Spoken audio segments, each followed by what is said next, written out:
Madame, Monsieur, bonsoir, ravi de vous retrouver. Bienvenue dans cette édition de votre journal de 22 heures au sommaire de l'actualité. Passation de pouvoir à Addis Abeba, Mohamed Ali Youssouf prend la tête de l'organisation panafricaine. Officiellement, c'était hier. Qatar Charity lance un projet d'urgence et de développement à Djibouti. Vous entendrez la ministre de Solidarité dans ce journal. Dans l'actualité internationale, le président syrien a signé une déclaration constitutionnelle pour une transition de 5 ans.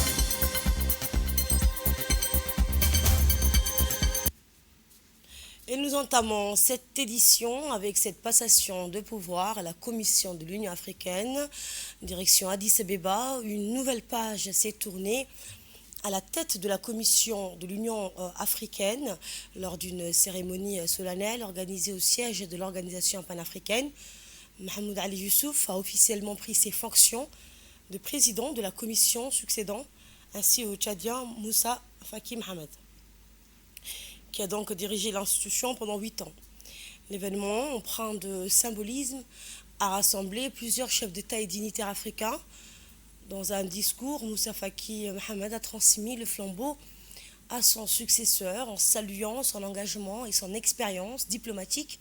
C'est un honneur de transmettre cette responsabilité à mon frère Mohamed Ali Youssouf.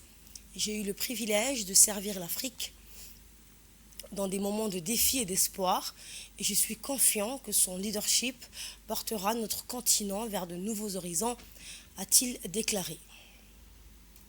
Après 8 années marquées par des crises majeures, Moussa Faki Mohamed a récemment été honoré ici à Djibouti par le président de la République, Ismaël Omar Guelleh, qui lui a décerné la plus haute distinction nationale en reconnaissance de son engagement en faveur de l'Union africaine. Lors de la cérémonie, il a appelé les dirigeants du continent à soutenir pleinement son successeur face aux défis à venir. Cette passation donc de pouvoir symbolise un moment de continuité et de renouveau pour l'Union africaine. Et les observateurs estiment que le leadership discret mais efficace de Mohamed Ali Youssouf, allié à sa maîtrise des rouages de l'organisation, pourrait lui permettre de naviguer avec succès dans un contexte géopolitique complexe.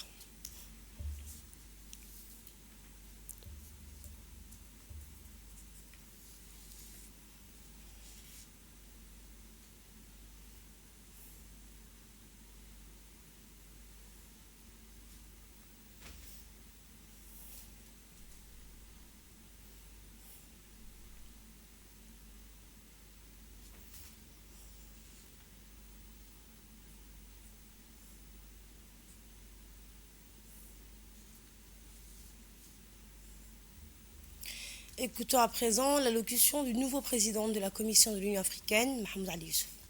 Cette passation de service, bien plus qu'un simple exercice institutionnel, elle symbolise la continuité de notre engagement collectif pour une Afrique intégrée, pacifique et prospère. Je tiens à exprimer ma profonde gratitude à son Excellence, Monsieur le Président de la République d'Angola, qui assume la présidence de l'Union pour l'année en cours. Monsieur le Président, votre engagement de la paix, en faveur de la paix et du développement est une source d'inspiration. Vous pourrez compter sur mon plein soutien et sur celui de la Commission de l'Union africaine pour mener à bien cette mission capitale. Je rends également hommage à mon prédécesseur, Excellence M. Moussa Faki Mohamed, pour son dévouement et les avancées réalisées. Il nous a légué un socle sur lequel nous devons construire avec ambition et volonté. Je rends également hommage à tous les commissaires sortants pour le travail accompli, ainsi qu'à Madame la vice-présidente de la Commission. Excellences, Mesdames et Messieurs, l'Afrique est à la croisée des chemins. Nos peuples aspirent à un avenir de prospérité, de paix et de dignité. En tant que président de la Commission de l'Union africaine, je mesure l'ampleur de la responsabilité qui m'incombe. Il ne s'agit plus seulement de gérer une institution, mais de porter la voix et les ambitions de tout un continent. Nos priorités sont claires. Nous devons impérativement accélérer la mise en œuvre du deuxième plan décennal 2024-2034. Ce n'est qu'en traduisant nos ambitions en réalité tangible que nous répondrons aux attentes de nos peuples. Nous devons agir avec pragmatisme et détermination pour transformer notre Union en un moteur efficace de progrès sur le continent. Le programme SACA continuera à être un levier important pour l'efficacité de notre action. La Commission de l'Union africaine doit être réactive et mieux coordonnée. Je veillerai à ce que l'interaction entre les organes de l'Union soit renforcée afin de garantir une mise en œuvre rapide et efficace de nos politiques. Par ailleurs, nous devons repenser notre modèle de financement. L'autonomie financière de l'Union africaine est une nécessité impérieuse. Il est temps de réduire notre dépendance et d'explorer des mécanismes innovants pour assurer la durabilité de nos projets. Enfin, la mise en œuvre des réformes institutionnelles doit s'intensifier. L'Union africaine ne peut plus se permettre des lenteurs administratives et des blocages structurels. Nous devons être un acteur agile, capable de répondre aux urgences et d'anticiper les défis à venir. Excellences, Mesdames et Messieurs, l'Afrique doit prendre son destin en main. Il est temps de nous affirmer comme un continent déterminé, capable de peser sur les grandes décisions mondiales et de proposer des solutions aux crises qui nous affectent. Je prends aujourd'hui l'engagement d'agir avec détermination pour hisser notre Union à la hauteur des attentes de nos peuples. Nous devons insuffler un nouvel élan à notre organisation, renforcer notre unité et affirmer la place de l'Afrique dans le concert des nations. Social à présent, le bureau de Qatar Charity à Djibouti a récemment lancé le projet Produits de secours et de développement lors d'une cérémonie officielle à l'hôtel Escale International. L'événement s'est tenu sous le patronage de la ministre des Affaires sociales et de Solidarité, Mme Loufa Ismaël, et de l'ambassadeur de l'État du Qatar à Djibouti. Il a également réuni plusieurs personnalités, dont le ministre de la Santé, Dr Ahmed Rableh, la secrétaire générale du ministère de la Femme et de la Famille, Mme Anissa Hassan, ainsi que la directrice du bureau de Qatar Charity, Mme Djada Ezaldine. Ce projet vise à soutenir les groupes les plus vulnérables, notamment les familles démunies, les orphelins et les veuves. Il contribue aussi à l'autonomisation des jeunes à travers la création d'emplois durables et le renforcement de secteurs clés comme l'éducation et la santé, inscrivant ainsi son action dans une logique de développement durable.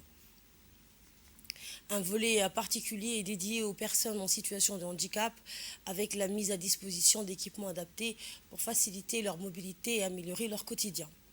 Dans son discours, le chef du département des interventions humanitaires, Ibrahim Al-Jannahi, a souligné que cette initiative reflète l'engagement de l'organisation à favoriser l'inclusion sociale et à offrir un cadre de vie digne aux bénéficiaires.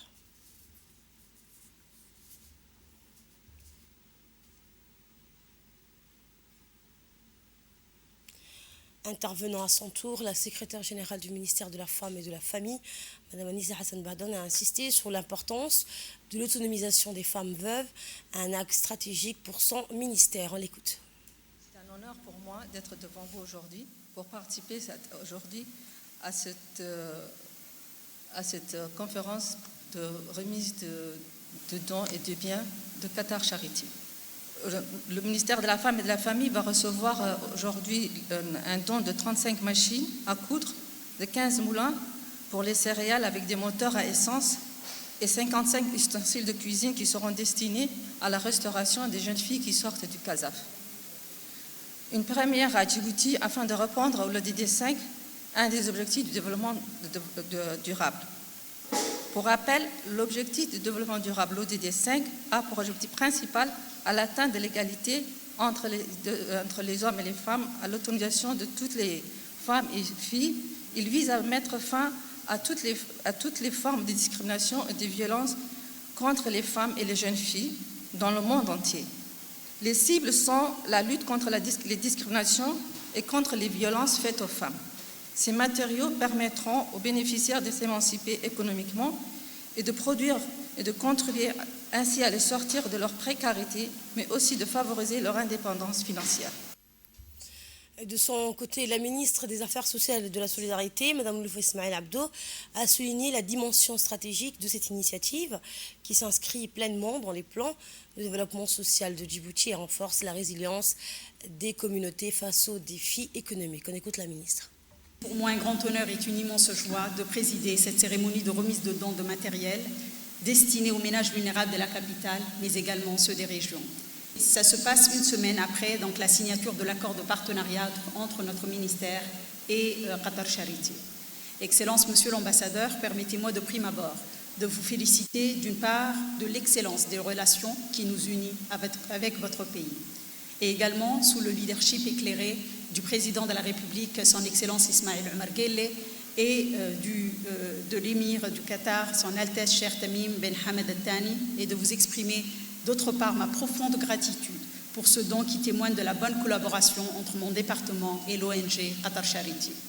Mesdames et messieurs, distingués invités, ce don que nous recevons aujourd'hui revêt une importance capitale pour les personnes les plus défavorisées de la capitale, mais également des régions de l'intérieur, la frange la plus vulnérable de nos concitoyens, en leur offrant les moyens de sortir progressivement de la précarité et de construire un avenir meilleur à travers leur autonomisation. De plus, cette donation nous permettra donc de répondre d'une manière efficiente à toutes nos doléances lors de la caravane de la solidarité que nous avons menée durant 3 semaines dans les régions de l'intérieur et surtout dans le rural profond. Ainsi, cette initiative louable, fondée sur une vision partagée de solidarité et de développement, reflète notre engagement commun à conjuguer nos efforts pour apporter des solutions concrètes et de renforcer nos actions dans l'atteinte de nos objectifs en matière de protection sociale, de lutte contre la pauvreté et des objectifs du millénaire. Je vous remercie. Et à l'issue des discours, une distribution d'échantillons de produits de secours et de développement a eu lieu sous le haut patronage de la ministre des Affaires sociales et de l'ambassadeur du Qatar.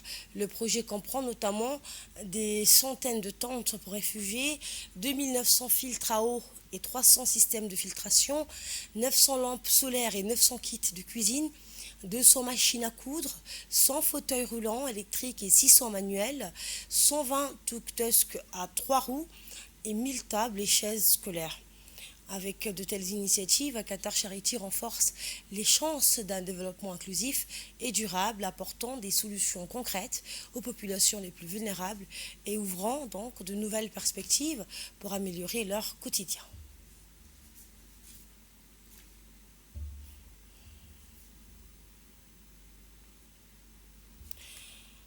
Forte demande de pastèques pendant le ramadan, ici à Djibouti, le mois sacré du ramadan s'accompagne de traditions culinaires bien ancrées.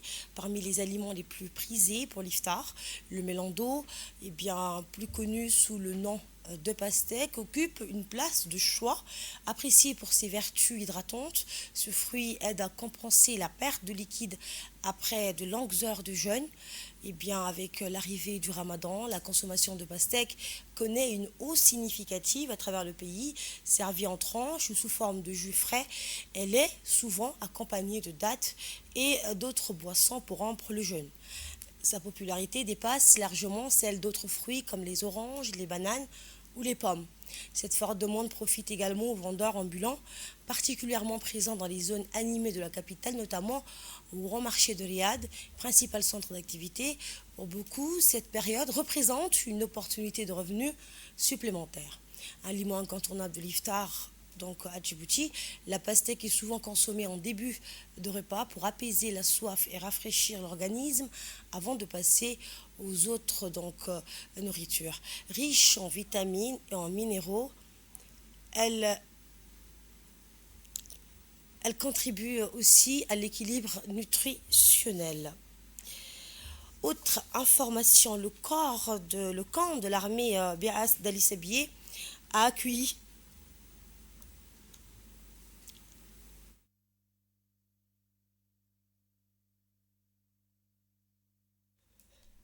Le camp de l'armée Bi'as d'Ali Sabié a accueilli une soirée religieuse d'une grande solennité en l'honneur lors du mois sacré du Ramadan. Cet événement a réuni plusieurs personnalités de la région pour partager ce moment de recueillement et de fraternité. La soirée a été animée par des séances de prêche, animées par des chers, offrant aux participants, des enseignements profonds sur la foi islamique. Donc un temps d'échange a également permis aux jeunes et aux moins jeunes de poser des questions sur les pratiques religieuses, notamment sur le sens et l'importance du Ramadan dans la tradition musulmane. Dans une ambiance empreinte de spiritualité, des prix ont été remis aux jeunes lauréats par les responsables présents sous les applaudissements de l'Assemblée, renforçant ainsi l'atmosphère de convivialité et de partage. Le Ramadan, rappelons-le, est un mois particulièrement cher aux musulmans du monde entier.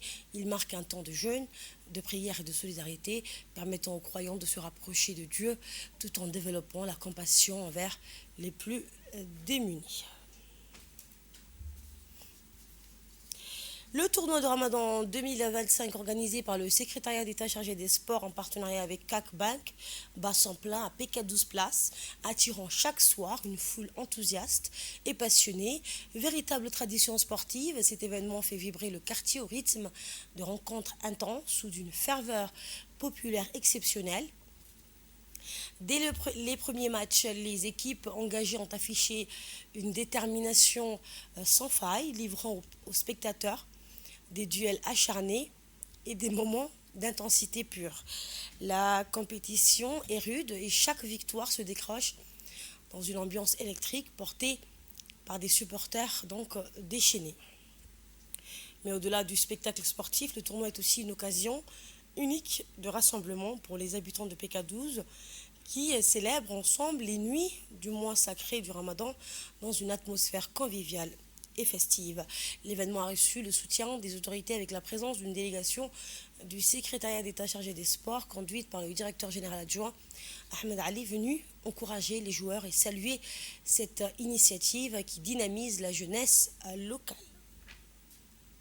Je vous le dis en titre, le président syrien Ahmed al-Shara a signé une déclaration constitutionnelle établissant une transition de 5 ans, marquant ainsi une nouvelle ère politique pour le pays. Ce texte, rédigé par un comité d'experts, prévoit notamment la dissolution de la Cour constitutionnelle actuelle et la nomination d'une nouvelle institution par le président.